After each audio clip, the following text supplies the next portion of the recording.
Hello, my name is Jane Harvey, and for my persuasive presentation today, I am going to be going over the topic of the power of remote work.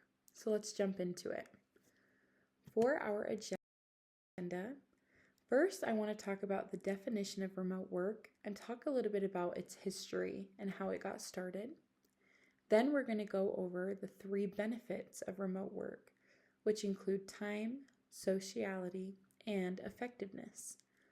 Once we have gone over that, I am then going to persuade you onto why you should incorporate remote work into your life and some steps you can take to make that happen. So according to the Webster Dictionary, remote work is the practice of working from one's home or another space rather than from an office. The history is extremely interesting because I did not realize how long remote work had been around. So in the 1970s, something was invented that was called telecommuting or telework. It was an experiment where people were allowed to work from a phone line to take calls and answer questions for a company. It started as an experiment with 8 people. And within a month, it grew to 200 because they saw how effective it was and all the many benefits that it was bringing. In 1999, we had the development of the first website, and this brought on a lot of garage companies. What that means is startups that happened in a garage or a shed or someone's home. And a lot of them that started to become big and popular and successful, even when they had the opportunity to lease out an office and move to bigger and better things, they decided to stay in their home because of the comfort that it provided and the success that they had seen there. And then, as we are all very well aware, 2020 brought on the COVID-19 pandemic, which forced almost every company to start remote working. And since then, we have seen kind of a steady flow of that in our lives. I found this very interesting graph that talks to us about all the benefits that we can see from remote work. To go over it, the first one that 59% of people said was that they don't have to commute. The others are that they can save on gas and lunch costs, flexibility over when you work, less time getting ready for work, some individual quiet time, spending more time with family and friends, and fewer meetings. As we can see from this, there are many things that the average working person is very grateful for and likes about working remotely. Now we're going to go into those 3 things that I discussed at the beginning. The first one being time. I read an article recently that really stuck out to me, talking about the time that we spend at work. One quote was that we do not work a 9 to 5. Instead, we work an 8 to 6 because we cannot teleport to our location. I think this is such a great point. For the average person in America, you are commuting for at least an hour to get to and from work, if not 2 to 3. That is very valuable time that you can be doing so many other things in your life that you would have if you were working remotely. Not having to commute equals so much more free time. And it's also time that can be spent with family and friends. So it's a very important thing that you gain from not having to go into the office. The second thing is the sociality aspect. I think a big misconception is that when you work remote, you have no social life.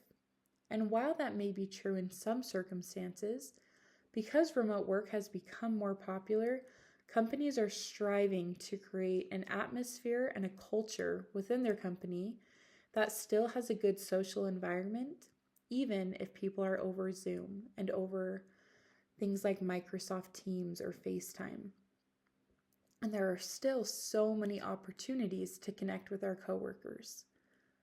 Even more importantly than that, I'd like to talk about the fact that you get to have more time with the people that you truly care about.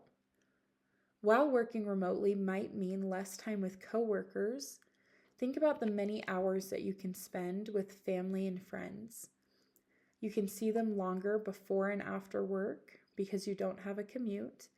And you can also see them throughout the day as you take a lunch break or a 15-minute break or go on a walk.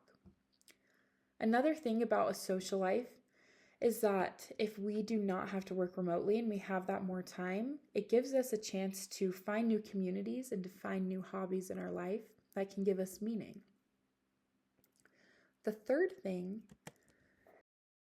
is the effectiveness of remote working.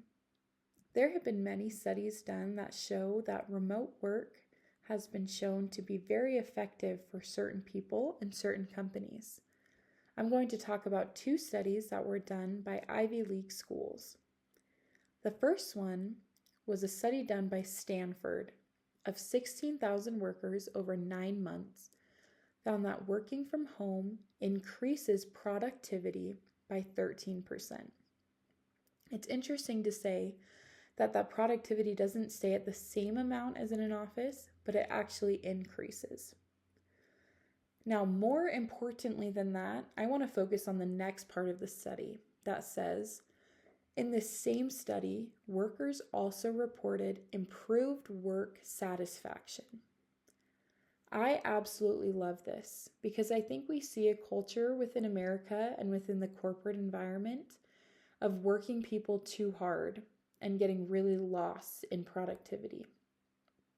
But remote work can increase our productivity and also increase our happiness and our work satisfaction. And that is so important that we have a combination of those 2 things. The other study was done by Harvard in 2022, so a little bit after the pandemic when a lot of people were still remotely working. They found that it was 47% more effective than working in the office. Another thing I'd like to talk about with effectiveness is that it has been shown and proven time and time again that our bodies and our brains are more effective if we give them breaks. For example, working 30 minutes and taking 10 minutes off and following that cycle, or getting up every 20 minutes to go for a short walk. And working from home gives you so many opportunities to do that. If you're in an office, it might not be possible to go for a walk during your lunch break or to go find a quiet place to do some mindfulness breathing for 15 minutes. But when you're at home, all of those opportunities are open up to you. There's more time to exercise, to unwind, and so much more. Now, let's get into a little bit about what you can do to be a part of making remote work accessible for everybody and how you can have it in your life. The first thing is finding a job that offers remote work. Thankfully, usually job listings will include this detail on things like LinkedIn and Handshake. They will explain to you what type of work you will be doing and in what setting, so you can start there before you even get an interview. Now, on the other hand, if you are already in a job that you go into the office and are required to, you can encourage your employers to allow remote work. Because of how popular it has become, the likelihood of them accepting that and letting you choose that route is very high. So it's important that if it's something that you are interested in, you talk to your employer and you give them some reasons about why it would be a good decision for you. The next is one of the most important, and that is to be responsible and prove its effectiveness. What I mean by this is if you are given the opportunity to work remotely, let's be part of that 47% that Harvard talked about being more effective and showing that being in the comfort of our own home is something that will not only help ourselves, but help the company that we are working for. Another thing is to engage with remote work networks and communities and find people that you can share this common thing with. And of course, it's also important to choose what is best for you. In conclusion, I think that working remotely can offer so many benefits to the corporate world, and to us as individuals. I hope that you will take the time to consider what it can do for you and how we can make it accessible for everybody. Thank you so much.